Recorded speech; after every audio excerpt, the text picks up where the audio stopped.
manao zay fomba rehetra nafoanana ny fidinana an-dalambe fitokonana nataon'ny vahoaka malagasy manoloana ny fatapahan-jiro sy ny tsy fisian'ny rano ny fotoanam-panjakana ankehitriny. Hofoanan'izy ireo tanteraka ny fitarenan'ny vahoaka malagasy eny an-dalambe indrindra fa ny ponina Antananarivo.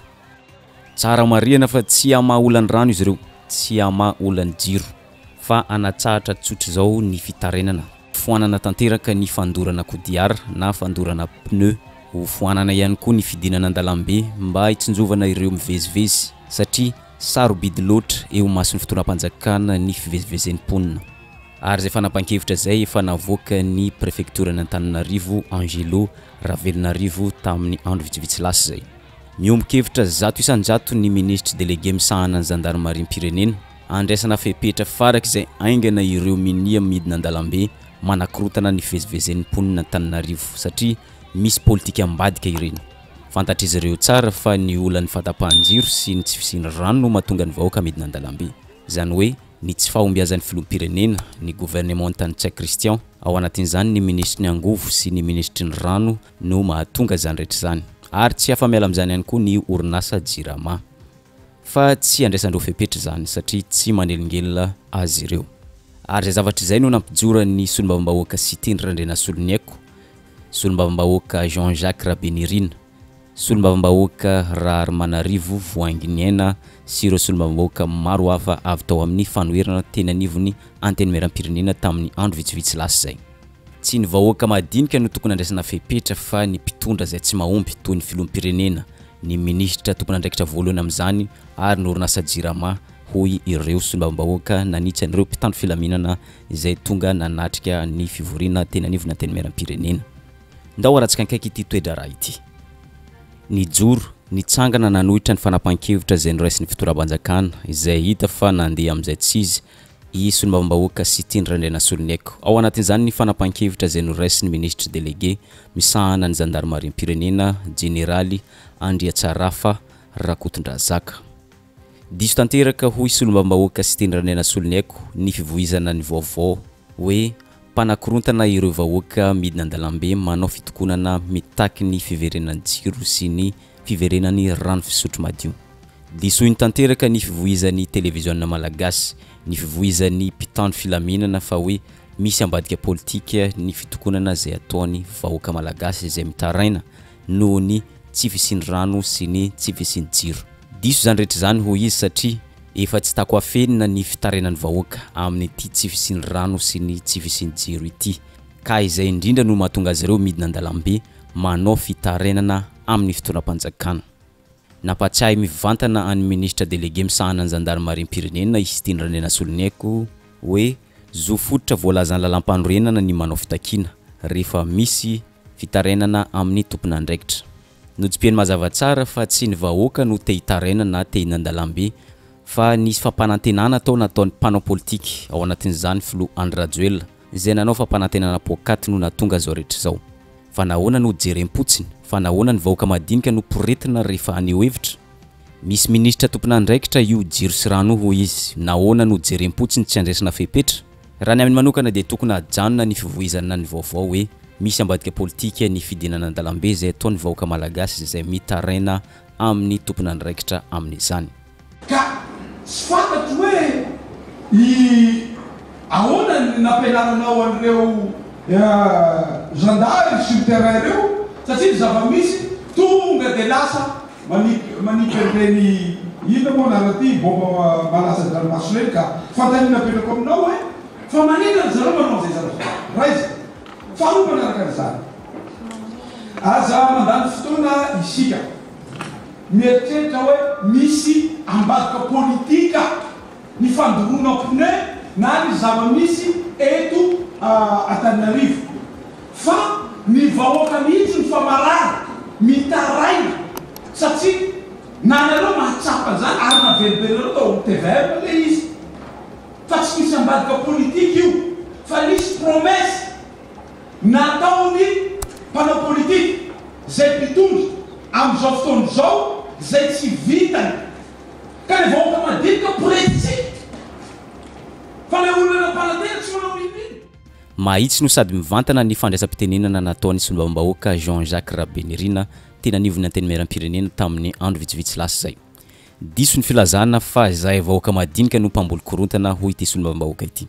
Ny fidinana an-dalambe, fandorana kodiara sy ny sisa zay ataon'ny vahoaka, tsy tongatonga ho azy ireny fa misy tompon'andraikitra. Ary fantatrareo ny tompon'andraikitra amin'izany raha nanitsy ny mpitandro filaminana ity solombavam-bahoaka ity. Tokony andraisana fepetra tsy misy atakandro ny tompon'andraikitra amin'ny fanakorotanana eto amin'ny firenena. Ao anatin'izany ministry ny rano, ministry ny angovo ary ny filoham-pirenena Andry Nirina Rajoelina izay nanao fampanantenana maro tsy nisy tanteraka. Tsy laza fa tsy ny fampanantenana 400 mégawatt, 1000 mégawatt sy ny sisa. Aza mangatakandro tonga de raiso ny fepetra amin'ireo mpanakorontana ireo ho ity solombavam-bahoaka Jean-Jacques Rabenirina ity. Monsieur le ministre, kosa mbaraiky ndraiky ary marina ny anao raha miteny ianao efa hitahita ihany le tompon'andraikitra amin'ny fambolena korontana. Io misy roa akaikinao, ministre de l'énergie sy ministre ny rano, io mampikorotana izy roa reo. Reo mampikorotana eo. Raha koa, vao misy monsieur le président koa mampikorotana eo satria izy ny lava ampiana 400 watt mégawatt nari ampiana 2000 manatera zay vahoaka. Igny koa mampikorotana eo antanana zalama koa zay. Ireny mampikorotana misy rano fa zay vahoaka. Manohitra ny fanapahan-kevitra zay noraisin'ny fitoram-panjakana ihany koa i Paulbert Rossi Rasmanana, solombavam-bahoaka volomboasary teo aloha. Hoy izy tao amin'ny pejiny hoe andraisana fepetra avy hatrany hono ireo mikorontana sy mandoro kodiara, toy izany ihany koa ireo mpandrangitra sy mpamporisika olona ikorontana eny amin'ny tambazotra tserasera. Tonga rangady izay manapika jiro na rano no samborina fa ohatran'ireo anie no mamporisika olona ivoakaly eo sa hoe comment? Na dia teo aza ireny fanehoan-kevitra ireny dia tsy miova amin'ny fanapahan-kevitra izay noraisiny ny mpitandro filaminana. Tao anatin'izany ny ministre délégué misahana ny zandarmarim-pirenena Generaly Andriatsarafa Rakotondrazaka. Tsy niandrela ny ministre délégué misahana ny zandarmarim-pirenena fa tonga dia nanao valin-kafatra avy hatrany nandritra ny fivoriana tena nivona teny maram-pirenena lasa teo. Nanamafy ity ministre ity fa tena misy ambadika politika ny fidinana an-dalambe izay ataony vahoaka malagasy indrindra fa ny vahoaka ny Antananarivo. Misy politika ambadika no voambolana nampiasainy tamin'izany ka tsy maintsy andraisana fepetra. Ohatra raisina amin'izany hoy izy, toerana ray no misy fatapahan-jiro dia toerana maro samihafa eto Antananarivo izy no migrevy avokoa, manao fidinana an-dalambe, manao fitokonana, mandoro kodiara sy ny sisa. Ary zay zavatra izay no mahatonga ny mpitandro filaminana no milaza fa misy politika ambadika ireny fihetsiketsehana ireny. Nanamarika ity ministra ity fa mahay miasa ny mpitandro filaminana ary tsy manao fanapahan-kevitra fahatany. Ohatra ny raisiny tamin'izany rehefa manao fidinana ifotony ny zandary na ireo mpitandro filaminana sasantsasany dia tsy mampiasa basy fa mampiasa bomba lacrymogène na bomba izay mifandraika amin'ny hetsika izay ataon'ny vahoaka. Natao izany rehetra izany mba entina ampandriana fahalemana sy ampandriana filaminana eto amintsika, hoy ity ministre délégué misahana ny zandarmarim-pirenena ity dia tsy zany fa Generaly Andriatsarafa Rakotondrazaka. Itsika rehetra miara-malala fatako hoe misy politika ambadika na vadiko le izy satria na ny antony raha eto amin'ny toerana anankiray tsy mampanina amin'ny toerana mitemiteny an'izany eto Antananarivo, raha eo anankely ve no misy problema na jiro dia olona any Anjanahary na any amin'ny 67 hectare no amonjy eo taky an'le izy ara-tsosialy miaraka amin'ny fitaovana izay mitorana sy ny karazana. Tsy misy resaka basy eo, tsy misy resaka zavatra hafa fa misy fitaovana manokana tokony entina amin'izany. Misy kategoria kosa nefa natao hoe misy klasy ny fomba fandaminana, fomba fandridrana ny fandaminana amin'ny toerana anankiray arakaraky ny toetoetry ny mpanao fihetsiketsehana. Ary ndraindray koa ny mpanao fihetsiketsehana efa eo an-toerana vao miova. Fantatsika izany dia tsy maintsy rasina foana ny fepetra ny mot d'ordre na ny tena zava-dehibe indrindra dia ny fampanjakana ny ordre et sécurité publique, zay no ambony indrindra dia zay zavatra rehetra mifanandrify. Nanamafy izay fanolazain'ny ministre délégué misahana ny gendarmerie-pirenena ny fanapahan-kevitra izay noraisiny généraly Angelo Ravelonarivo préfecture n'Antananarivo tamin'ny 8 novambra 2024 lasa teo. Araka ny fanambarana izay nataony dia zao andray fepetra amin'ireo manao hetsika miendrika fanakorontanana ity préfecture ity satria sarotiny tena sarotiny mafy izy amin'ny fivezivezena malalaka ataon'ny ponina Antananarivo izy. Ireny fihetsiketsehana ireny ho izy dia hetsika tsy nazahoana lalana ary miendrika fanakorontanana eto an-tampon-tanànan'ny Antananarivo hoy ity préfecture ity ka tsy maintsy andraisana fepetra izany. Ao anatin'izany fanapahan-kevitra zany ny fanafoanana ny fidinana an-dalambe izay fomba fanehoan'ny vahoaka ny Antananarivo ny fitarainana sy maharary azy ireo amin'ny fitondram-panjakana. Hofoanana ihany koa ny fandorana pneu satria manakana ny fivezivezen'ny ponina ary manana zo feno iaina ankalalana ny ponina Antananarivo hoy ity préfecture n'Antananarivo ity. Fantatry ity préfecture n'Antananarivo ity mazava tsara fa vokatry ny délestage sy ny tsy fisian'ny rano no mahatonga ny vahoaka malagasy midina an-dalambe ary misy tompon'andraikitra izany. Ary tompon'andraikitra voalohany amin'izany ny filoham-pirenena Andry Rajoelina, ny ministra ny angovo, ministry ny rano ary tsy afa-miala amin'izany mazava ho azy ny orinasa Jirama fa tsy andraisan'izy ireo fepetra zany. Andratrehan'ny korotana sy fanakorontanana zay eritreretin'ny sasany atao amin'izao fotoana izao dia napakevitra ny teto amin'ny OMC fa nivory tandroany ary dia nanao réquisition ny tenako mba ahafahan'ireo mpitandro filaminana hiasa avy hatrany. Marihana fa ny endrika rehetra fanakorontanana ny hetsika rehetra dia tsisy nahazo lalana hatramin'izao ary raha mbola mitoy izany dia andray andraikitra avy hatrany izahay. Mananjo ny ponina Antananarivo hivezivezy andeha hody milamina isakariva fa tsy korontanana amin'ny resaka doro-pneu sy ny fanakorontanana isan-karazany. Ka noho izany dia andray fepetra avy hatrany izahay. Fanampin'izay tsy vitany hoe anafoana ny fidinana an-dalambe izay ataon'ny vahoaka izay mitaraina amin'ny tsy fisian'ny rano sy ny fahatapahan-jiro ity préfecture n'Antananarivo ity fa anafoana ihany koa ireo izay maneho hevitra ao amin'ny tambazotra tserasera izay miendrika fandrangitana araky ny filazany azy izay mampirisika ny olona hidina an-dalambe hitokona ary hitaraina amin'izao fahatapahan-jiro izao. Efa misokatra ny fanadiadiana ka andraisana fepetra ireo tompon'andraikitra amin'ny fandrangitana sy fiantsiana olona anakorontana eny amin'ny tambazotra tserasera ity préfet ity. Izany hoe tsy andraisana fepetra ny Jirama izay mahatonga ny fahatapahan-jiro ka mampirisika ny olona hidina an-dalambe. Tsy andraisana fepetra ihany koa ny premier ministre lehiben'ny gouvernement sy ny gouvernement izay tarihany izay efa tsy mahomby ary mampirisika ny olona andoro pneu. Ary mazava ho azy fa tsy andraisan'izy ireo fepetra ny filoham-pirenena izay hita fa tsy mahomby ary tsy mahita vahaolana amin'ny fitantanana. Fa ny azy ireo manokana dia ny vahoaka no tompon'ny olana rehetra ary ny vahoaka no tompon'ny fanakorontanana ary mandrangitra ny olona hidina an-dalambe. Raha ny fanambarana izay nataon'ity préfecture n'Antananarivo ity no arahana ankaiky. Manomboka izao raha misy fanakorontanana izay ataon'ny sasany zany.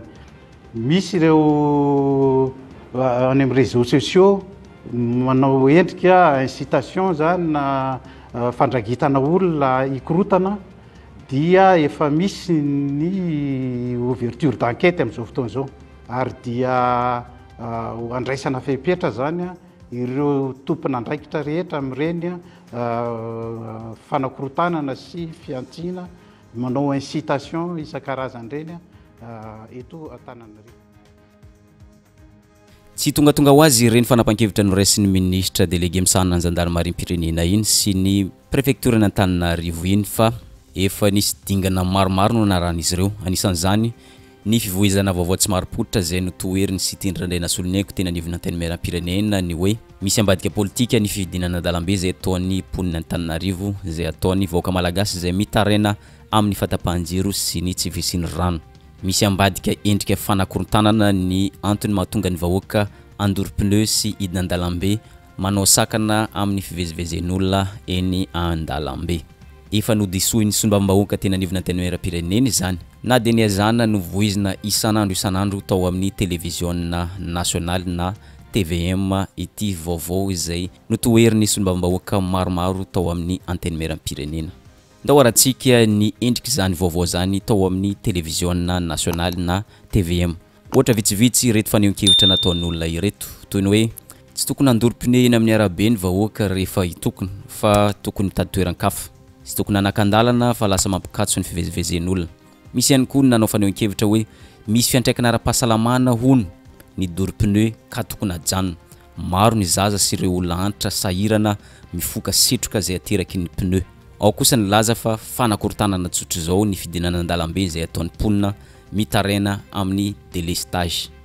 Toy ny hoe mody mitokona mandeha migrevy dia nefa avy eo dia misy mamakitrano tonga rehefa midina an-dalambe ny ankabetsahan'olona. Zany hoe ny vaovao izay niazana nivoizina tamin'ity télévision nationale ity dia ny tsy misy afa-tsy ny fanakorontanana no antony fidinana an-dalambe. Midika zany fa tsy dia maharary azy ireo ny délestage, tsy maharary reto olona naneho hevitra reto ny tsy fisiany rano amin'izao fotoana itenenantsika izao. Nefa dia fata-panjiro dia mety misy akona ara-pahasalamana, mety misy akony eo amin'ny asa fivelomany tsirairay, toy izany ihany koa ny tsy fisiany rano mety hamono ary mety hisy fiantraikany goavana ara-pahasalamana izany. Ndao inoantsika ny fanehoan-kevitra reto ny voy resaka fanakorontanana tao amin'ny TVM. Fitakiana noho ny tsy fankasitrahana ny fata-panjiro no lazainy reto andian'olo reto vahataony. Kanefa raha ny hita tety zavatra hafa no miseho, torabato, fanakana ireo mpampiasa lalana, ny fanelingelelana ny famovozana ary gafy.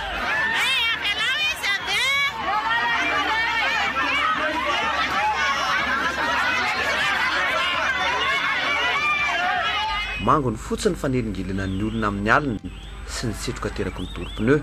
Sika vahoaka afaka maneho ny hevitra fa tsy tokony ety amin'ny arabe mandoro an'ilay pneu satria simba zao io arabe io dia tsika zay menmenina be simba ny arabe nefa amin'ny ohatriny amin'ny fanaovana ny volana anaovana an'ilay arabe dia tsika indray ny lasa mandoto an'io sy manimba an'io. Amin'ny mampanetana ara-pahasalamana an'alo dia tsy mety ilay fandoroana pneu. Isika rehetra afaka maneho hevitra fa aoka re ny fandoroana pneu mba atsahatra ajanona fa lasa mandora mitsilany isika. Lasa miteraka aretina ho antsika sy ho an'ny zaza marefo sy ny bevoka, indrindra ireo olona efa manana aretina mitaiza le pneu dorantsika. Ao anatin'ilay izy misy olona manentana isa-tokantrano miteny hoe andao higrevy. Ao anatin'izay nefany misy olona mandeha mamaky trano mihitsy tonga dia tonga ao an-trano verina avy an'ilay olona vaky tsy taony entana. Ho an'ny mpanao politika sy mpaneho hevitra ny toe-daram-pirenena dia tsy te hilaza zavatra maro. Ny azy ireo dia tsotra, dia tsy inona zany fa ny fametram-pialana. Anisan'ny naneho zany fanehoan-kevitra zany sy teny Randrena Soloniaiko sy ny mbambahoaka voafidy tany Toliara, mangataka ny gouvernement tatarian'ny Premier Ministre Tsia Christian, mangataka ny filoham-pirenena Andry Rajoelina hametra-pialana rehefa tsy mahita vahaolana ho an'ny vahoaka malagasy. Tsy tokony hamenatra ny hametra-pialana satria izany rehetra izany dia manamarika ny firenena demokraty sy firenena republikanina. Efa maro zay ny vahaolana izay natolotry ny filoha Andry Rajoelina fa ny dona mpoto ny ankabetsahan'ny izany rehetra izany. Ka noho izany tsy tokony hanao resaka maro filoha Andry Rajoelina fa tokony hametra-pialana.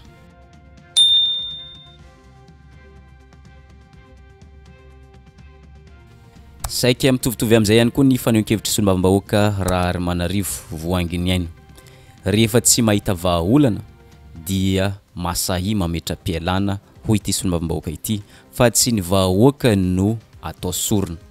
Maro ny olona manam-pahaizana eto Madagasikara ary afaka mamaha olana ireo. No amafisiny indray mandeha fa aza atao sorona ny vahoaka malagasy rehefa tsy mahita vahaolana ny fitoram-panjakana. Ary zany resaka fametram-pialana izay no vahaolana tokana atolotry ity sy ny mbambahoaka ity ho an'ny fitoram-panjakana. Ao anatin'izany ny ministre, ny premier ministre lehiben'ny gouvernement ary indrindrandrindra fa ny filoham-pirenena Andry Rajoelina.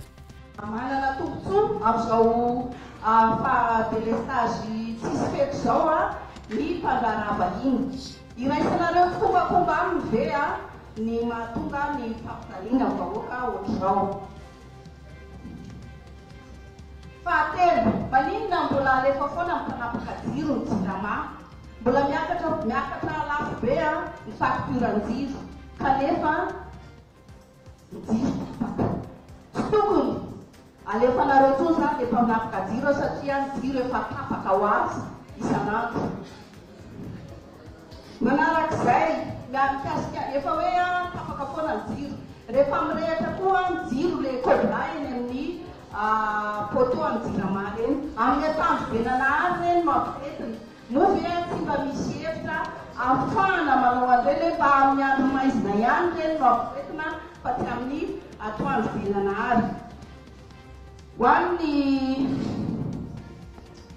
vahaolana rehefa sy vahaolana sy efikasy dia tokony mba manapa-kevitra mandray fepetra hoe mametra-pelana. Zay zany vahaolana vaty aminay. Rehefa tsy mahita vahaolana nareo dia omenay vahaolana. Rehefa tsy mahita olona efikasy anao ny asa ny mpitondra fanjakana dia zay manana vahaolana, manana olona amin'izany rehetrarehetra zany dia vahaolana arosonay mametra-pelana tompoko rehefa tsy vita le andraikitra fa ohatra ny vahoaka malagasy tsy atao sorona amin'izao fiainana mandalo zao. Mitovy tsy misy valaka amin'izay ihany koa ny fitakian'ny solombavambahoaka Afakandro Kristian mangataka fametram-pialan'ny filoham-pirenena, Premier ministre lehiben'ny gouvernemanta sy ireo ministra tompona andraikitra amin'ny fampijalena vahoaka ity solombavambahoaka ity fa tena efa mijaly tokoa ny vahoaka ankehitriny. Nahitsiny ho an'ny filoham-pirenena manokana ity hafatra ity. Fantatry ny rehetra hoy izy fa sarotra ny toeran'ny filohan'ny repoblika, fa maninona no nitonantonana ho eo amin'ny toeran'ny filoham-pirenena. Ka arak'izany rehetra zany dia rehefa tsy mahita vahaolana, rehefa tsy mahay dia mametra fialana fa tsy mila olona tsy mahavahaolana, tsy mila olona tsy mahay ny vahoaka malagasy. Na samy laza mihitsy ity solombavambahoaka ity fa tsy manana vahaolana i filoha Andrajoela, tsy manana vahaolana ny gouvernemanta zay tariantsika Kristian ka tokony ametra-pialana. Matoa zao tao ny teny hoe tokony mametra-pialana ny presidentsika satria tsy nanao raha, satria tsy mahoaka, mijaly vahoaka, tsy anasa vahoaka. Izao maharary rehetrarehetra zao iainan'ny vahoaka malagasy. Ino moa itazomantsika olo fa tsy mamana? Tsy possible zany. Tsika tsy mena mahasoa, tsy menatra antsika. Matoa tsy misy asa amintsika fa tsy tiandreo tsika. Tsisy fanazavana zany. Efa fantatra fa sarotra ny asa maha-filoham-pirenena. Ino midiranao? Anao tsy niteren'olo. Rehefa tsy mahavita miala. Ohatra zay ka ny ministra koa. Ministra tsy mahavita ny asa miala. Raha filoham-pirenena sahy io tsy miandry ela. Rehefa tsy mahavoa miala, tsy mahavoa miala. Zany fitondrana firenena ary zany mampandroso andreo firenena mandroso reo fa tsy mifanampy lava. Problème ny jiso rano zao ministra tsy mety miala. Hidina ifotony aho. Vao maika nanadary delestage ndraiky rano tsisy. Io tsy vitany firenena ifotony. Solution tsy mananareo. Saika mitovy tsy misy valaka amin'izay ihany koa ny fanehoan-kevitry Guy Maxime Ralesehino mangataka ny fametram-pialan'ny filoha Andrajoela sy Premier ministre lehiben'ny gouvernemanta ity mpanao politika ity. Raha tena homme d'état zay voizin'ny filoha Andrajoela isanandro hoe homme d'état izy dia tokony tsy hanana enatra ametram-pialana moramora ity filoham-pirenena Andrajoela ity araka ny nambarany. Tsy misy tokony antony ampisalasalan'ny filoha Andrajoela raha ametram-pialana satria izany rehetra zany dia ekeny lalam-panorenana. Ao amin'ny article 54 raha ny marimarina kokoa hoy izy. Tokony anaiky ny tsy fahombiazany filoha Andrajoela ary makasisiny ary anome toerana ireo zay olona manam-pahaizana mahavita azy hoy ity mpanao politika ity. Article 54 gouvernement défaillant. Tsy mahomby le gouvernemanta dia efa ela be tenenana an'izany hoe tsy mahomby gouvernement io hoe andray soa fanapahan-kevitra fa io ihany le Premier ministre lehiben'ny gouvernemanta mbola tonga eo anisany fototra zany olana ara-pitantanana eto Madagasikara zany angely izy Paulo ary itovizantsika mingala hevitra zay lafa zay anko dia tsotra rehefa tsy mahomby na iza na le Andriamatoa Andrajoela raha dia zay teneniko zay makasisiny mangala sisy izany apetratsika eo izany mapetraka izy makasisy izany akapivony be de be ny manampahaizana malagasy mpanao politika miala am'ireo mihitsy tsika miala am'ireo anankiroa mivezivezy mampiady lava sy mampijaly olom-pirenena maro anaran'olo ianao iza koa tokony mapetraka eo zany amiko aloha de tsotra e iza za tsy miteny hoe iza le olona sa iza mety ho enao mety ho za mety olo-kafo o zao poloa miantsotra le andriamatora joela le mitéléphoné je suis un homme d'état de amiko a rehefa tsy manana solution tsony de un homme d'état makasisiny e un homme d'état doit accepter assumer doit assumer et accepter ses défaites tsy vita le izy a de makasisy moramora e de sisneza zany wala de mametrafy alana fa ekely lalam-pandrena zany hita mpamarana de zao araka ny fanratsika teo dia mikendry ny ampiasa herim-pamoretana ny fitoram-panjakana ampanjaka ny didy jadona sy ny tsirefesy mandidy poretina ny vahoaka mba tsy hidina an-dalambe poretina ny vahoaka mba tsy ahitan'izao tontolo zao ny fitaraina ny vahoaka madinika mizaka ny tsy fahombiazany ity fitondrany Andry Rajoelina ity efa naratsika teo ihany koa fa nampatsiahy hevin'ireo mpanao politika ireo solombam-bahoaka maro hafa avy amin'ny fanoherana ny mahadiso ny fanampan-kevitra izay noraisy ny fitoram-panjakana fa indrindra fa ny fanampan-kevitra izay noraisy ny mpitandro filaminana nampahafantarin'izy ireo fa ministry ny angovo ny ministry ny rano ny premier ministre Tsia Christian ary indrindrandrindra fa ny filoha Andry Rajoelina no tompona andraikitra voalohany amin'ny fandrangitana ny vahoaka ho tezitra hidina an-dalambe andoroko diara ka tokony andraisana fepetra niaratsika nahita teo ny valin-kafatry ny mpitandro filaminana ary nodin'izy ireo tsy hita ireo tompona andraikitra amin'izany satria olona tompon'izy ireo olona voatolona ireo arak'izany sarotra de sarotra ny andrandra ny fanampan-kevitra andray fepetra amin'ireo tompona andraikitra ireo avy amin'ny mpitandro filaminana isika arak'izany andrasantsika ny mety ho toin'izay ary zay ihany koa mamarina ny videontsika androany azadino misabone sy manisy j'aime ny videontsika amin'ny manaraka indray